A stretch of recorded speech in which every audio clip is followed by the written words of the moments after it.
You okay? Are you okay? Yeah. Sorry. Kimi, all good. All good, Kimi.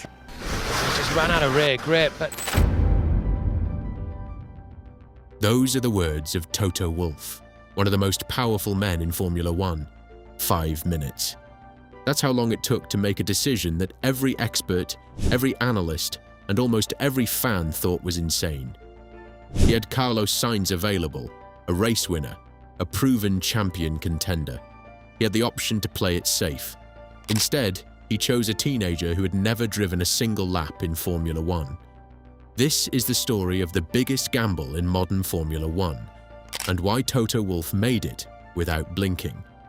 And by the end of this video, you'll understand why this wasn't just a gamble on a driver. It was a gamble on the entire future of Mercedes. To understand why this decision was so shocking, you first need to understand who Toto Wolff actually is. Born in Vienna in 1972, Wolff started his career not as a team boss, but as a racing driver himself. He competed in endurance racing, in touring cars, pushing his own limits on track. He knew what it felt like to sit in a cockpit under pressure. That matters. When he transitioned to business, he became one of the most successful motorsport investors in Europe. And in 2013, he joined Mercedes as executive director, inheriting a team that had potential but no dominance. What followed was one of the greatest dynasties in the history of Formula One. 8 consecutive Constructors' Championships, 6 drivers' titles with Lewis Hamilton. A level of dominance the sport had never seen before. Toto Wolff built all of it. He turned a struggling silver car into the most dominant machine in the history of the sport. But there's something people miss about Wolff. When Hamilton was losing races and the car was failing, Toto didn't panic. He rebuilt. When everyone said George Russell wasn't ready for Mercedes, Toto signed him anyway. Toto Wolff has never once made the safe choice, and he has never once been wrong. So when Hamilton called in February 2024 and told him he was leaving for Ferrari, the world expected Toto Wolff to panic. But he didn't. For most team principals, that phone call would have been a crisis. 7 months of panic, negotiations, phone calls to every available driver on the grid. But Toto Wolff, he already knew what he wanted to do, because this wasn't a snap decision. Mercedes had been watching Kimi Antonelli since he was 11 years old, not through Toto himself, but through Gwen Legrue, the head of the Mercedes Junior Academy. It was Legrue who spotted Kimi on a karting track called Toto and told him, "Sign this kid." Toto himself later admitted it openly. "We as Mercedes wouldn't have found Kimi. It was Gwen who found him." Without one phone call from one scout, Kimi Antonelli might never have worn silver. And there was something else driving Toto, a ghost that had haunted him for years: Max Verstappen. Twice Toto had the chance to sign him. First in 2013, when a teenage Max and his father Jos came to Wolff's office in Brackley. Then again in Vienna, hours of conversation, a future mapped out. But Mercedes couldn't offer a seat. Red Bull could, and the rest is history. Wolff later admitted, "Do I regret missing out on Max? Certainly. 4 world championships.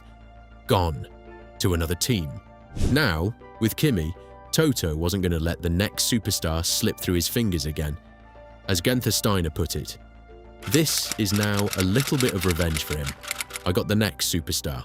When the signing was announced at the Italian Grand Prix in Monza, the reaction was immediate.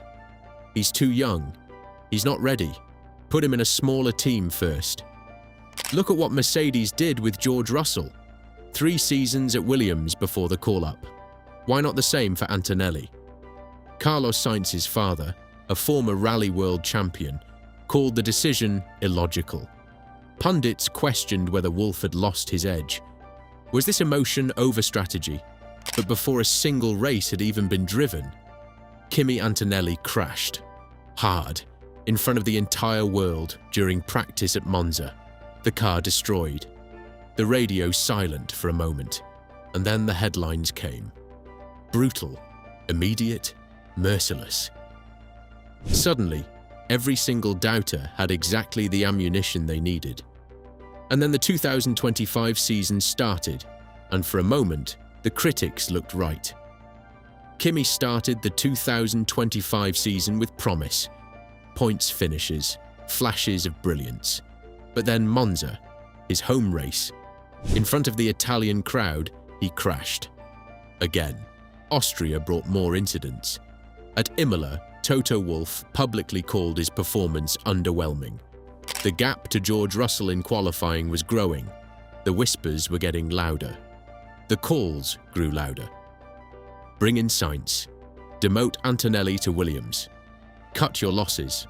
And Toto Wolff looked them all in the eye and said, no.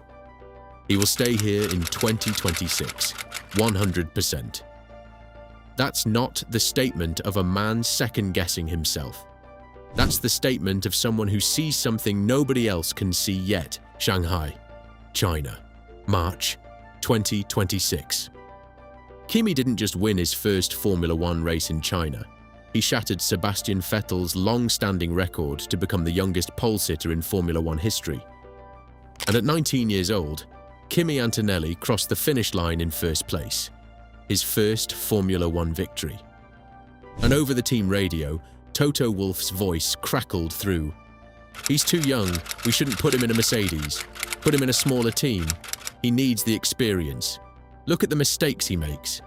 Here we go, Kimi. Victory. He wasn't just celebrating a win. He was answering every single person who had doubted him, publicly, over team radio, for the whole world to hear. But China was just the beginning. At Suzuka, one of the most unforgiving tracks in the world, Kimi started from pole and immediately dropped to 6th at the start. Most 19-year-olds would have panicked. Not Kimi. He put on an overtaking masterclass, methodically picking off the top drivers in the world, perfectly managing a safety car restart, fighting off extreme pressure, and reclaimed the lead to take back-to-back victories. Meanwhile, Max Verstappen, the man who had owned Suzuka for years, called his Red Bull undrivable and finished 8th. Kimi Antonelli became the youngest championship leader in Formula One history, leading the championship over his teammate George Russell. The same George Russell that people had said would expose Antonelli as not ready. There's a word people use a lot in Formula One, gamble. But here's the thing about Toto Wolff. He doesn't gamble, he calculates. Mercedes had followed Kimi Antonelli for 8 years before putting him in that car. 8 years of private tests, of junior academy data, of a scout who called Toto and said, "This one is different." The rest of the world had barely heard of him. Toto had been building towards this moment for nearly a decade. While everyone else was arguing about who should replace Hamilton, Toto already knew. He knew 5 minutes after the phone call. He knew before the season started. He knew when the world was telling him he was wrong. Carlos Sainz is at Williams, Max Verstappen is still at Red Bull, and Kimi Antonelli is leading the Formula One World Championship in a Mercedes. Was it a gamble? Or was it the most calculated decision in the history of the sport? You decide.